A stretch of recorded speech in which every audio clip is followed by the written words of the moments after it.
প্রিয় দর্শক, স্বাগতম নতুন আরেকটি ভিডিওতে। আশা করি সকলে ভালো আছেন এবং সুস্থ আছেন। ইতোমধ্যে আপনারা অনেকেই জেনে গিয়েছেন যে ভারতীয় ভিসা আগামী সপ্তাহ থেকে চালু হচ্ছে।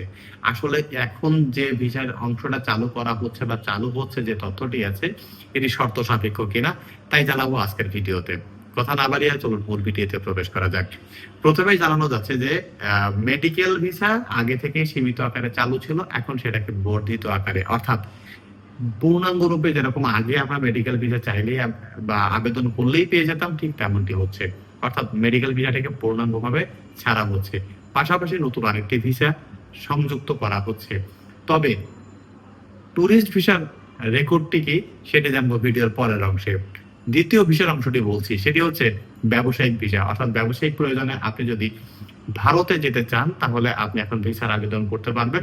তবে সেটি আগামী সপ্তাহ থেকে, অর্থাৎ নেক্সট সানডে থেকে। এছাড়া ট্যুরিস্ট ভিসার ক্ষেত্রে যে সংখ্যাটি রয়ে গেছিল বা আগ্রহটি রয়ে গেছিল সেটা এখনো পর্যন্ত আগের জায়গায় থাকছে। এখনো পর্যন্ত ট্যুরিস্ট ভিসাটি পূর্ণাঙ্গরূপে ছাড়া হচ্ছে না বা ট্যুরিস্ট ভিসাটি দেয়া হচ্ছে না।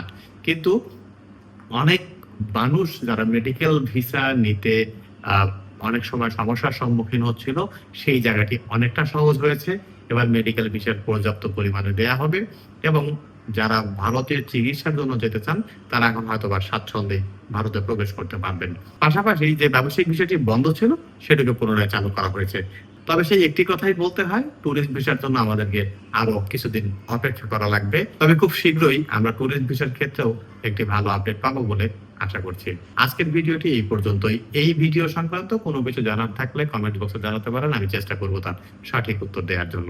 নতুন কোনো বিষয় নিয়ে আবারও কথা হবে। ততক্ষণ পর্যন্ত ভালো থাকুন, সুস্থ থাকুন।